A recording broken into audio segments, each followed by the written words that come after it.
Sveiks, Gačo! Sveiks! Kā tev vārdā?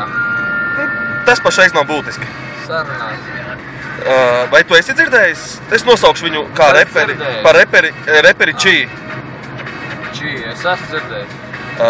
Nu, kādas ir tavas domas par šo mākslinieku, jo viņu varētu nosaukt par mākslinieku? Domas man īsti nav, es nedomāju par viņu, bet nu neko baigi pozitīvu es nepateikšu. Viņš ļoti tāds skeptiski noskaņots un ar ne savām negācijām apveltīts jauneklis. Ja.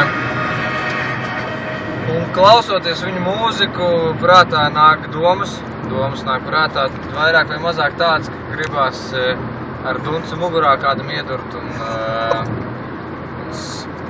tā ar roku pēc tam iebraukt tajā mugurā un izraust sirdi no otras puses ārā. Kas tev tik smieklīgi šobrīd liekas, ko jaunais cilvēks? Par to, ka tu esi tāds vardarbīgs. Ko tu saki? Par to, ka tu esi tāds vardarbīgs. Vardarbīgs es tikai tāpēc, ka es klausoties tā jauniešu mūziku, kas dēvē sevi par dvēseles dziļumā izpratēju, klausoties viņu mūziku, man aizverās ciet un gribās sākt darīt ļoti negatīvas lietas.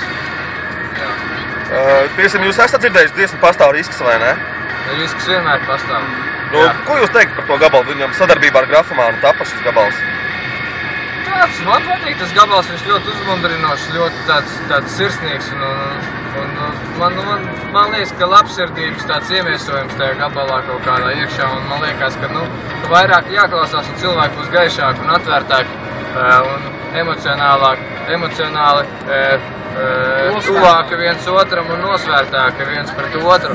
Tāpēc tas gabals ļoti, es domāju, ka to gabalu varētu par eņģeļu pāri Latvijai par himnu iedot.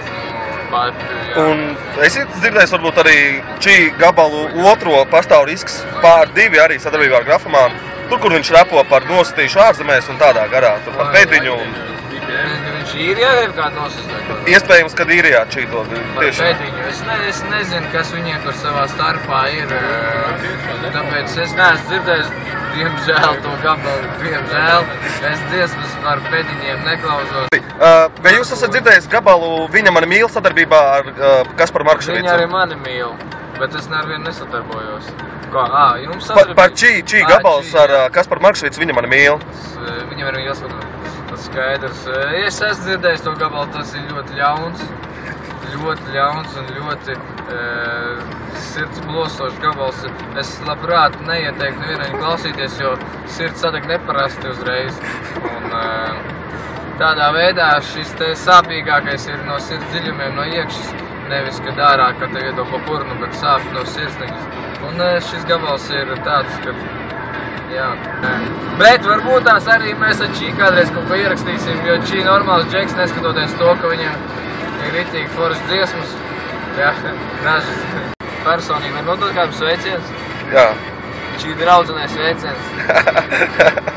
Labi, paldies, Gat, lai veicās. Tu pats uz koncertu, jā? No? Pats uz koncertu? Nē. Pastāv iespēja, ka kādreiz Čī arī piedalīsies kopā kādā koncertā ar tevi? Varbūt tās mēs varētu cerēt uz to, ka varētu iesildīt Čī arēnā kādreiz. Jā, bet cik es zinu, tur ir problemātiski tikt vispār arī kā klausītājiem. Ar Čī tur viens pats vislaik darbojies? Nē. Tur ļoti grūti biļetes dabūt. Skaidrs. Nu, cerība ir pēdējā, kā mēs to visu zinām. Nu jā, labi, Gati, lai jums veicās. Lai jums arī. Visu labu. Dievs ar jums. Jā, paldies.